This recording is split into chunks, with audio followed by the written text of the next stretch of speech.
Orang Batak ini saya heran, kok juga di tentara saya lihat begitu banyak orang Batak, dan rata-rata memang jagoan. Saya lihat umpamanya ya sejarah kita lihat ada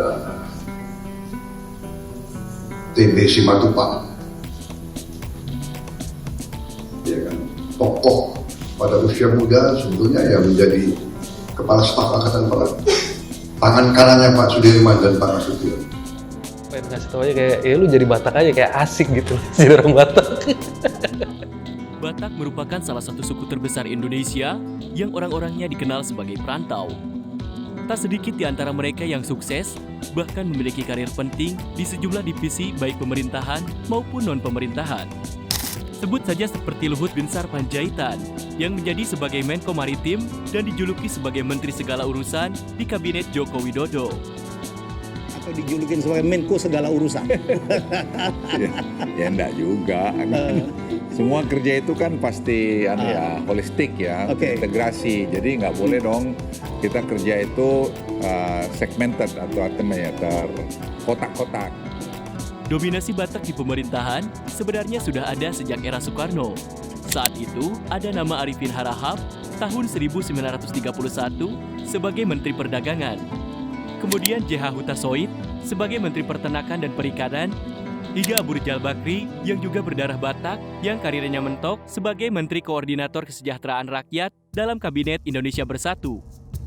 Lalu apa kira-kira alasan mengapa suku Batak sangat sulit menjabat sebagai Presiden RI? Sebelum simak videonya, klik subscribe-nya dan nyalakan notifikasinya. Seperti Pak Luhut terangkat tadi, dalam soal tim-tim, Amerika akhirnya berbalik arah tuh. Dalam soal mendukung Presiden Jokowi juga dia berbalik. Jadi politik itu selalu ada dua sisi ya. Orang sebut two faces of ya, gun itu. Tujuh. Dan kita mau lihat sampai di mana misalnya Amerika konsisten bahwa kepentingan ekonomi politik kita tidak boleh diganggu hanya karena perselisihan dia dengan Cina itu. Beberapa tahun lalu, Jokowi kembali mengingatkan bahwa Indonesia adalah negara demokrasi. Negara ini negara demokrasi. Bebas berkumpul, berpendapat, iya. Tapi ingat, ada batasannya, yaitu aturan-aturan. Dengan identitas keragaman bangsa ini, yang dihuni oleh banyak suku dan agama, membuat siapapun punya hak yang sama untuk jadi presiden. Namun pada kenyataannya di lapangan, basis ethnicity masih sangat kuat mempengaruhi hak pilih seseorang. Kalau kau bukan orang Jawa, kau jangan terus. Nah, ini bicara fakta antropologinya begitu. Antropolog. Ya itu. Kalau Anda bukan orang Jawa, pemilihan langsung hari ini, saya nggak tahu 25 tahun lagi, udah lupain deh. Itulah mengapa banyak suku, tak hanya suku Batak saja yang harus berpikir 1000 kali untuk maju jadi presiden kalau tidak ingin jadi pelengkap kontestasi semata. Dari data Badan Pusat Statistik, bahwa suku Jawa mendominasi Indonesia sebanyak 95 juta jiwa. Sedangkan suku Batak berada di urutan ketiga dengan 8,4 juta jiwa. Itulah mengapa dari segi jumlah yang sangat jauh kalah, adalah alasan mengapa suku Batak enggan untuk coba-coba maju menjadi presiden. Bukannya tidak ada tawaran, namun tokoh Batak yang diusung enggan menerima tawaran itu karena dinilai hanya buang-buang waktu, uang, dan tenaga mereka. Ada kalimat menarik dari seorang jenderal asal Cina yang mengatakan, "Kenali dirimu, kenali musuhmu. 1000 pertempuran, 1000 kemenangan." Selain alasan soal jumlah yang tak seberapa, suku Batak dikenal banyak orang sebagai suku yang menjunjung tinggi persaudaraan. Hal itu disebabkan karena suku ini merupakan kaum perantau terbesar tak hanya di Indonesia. Orang Batak juga tersebar hingga ke luar negeri. Tercatat dari 8,4 juta suku Batak, 20%-nya tinggal di luar kampung halaman mereka. Etnis Batak mulai merantau dari usia 18 tahun dan tak akan pulang sebelum berhasil. Itulah mengapa satu-satunya cara mereka agar bertahan hidup di perantauan, orang Batak biasanya membangun relasi yang kuat.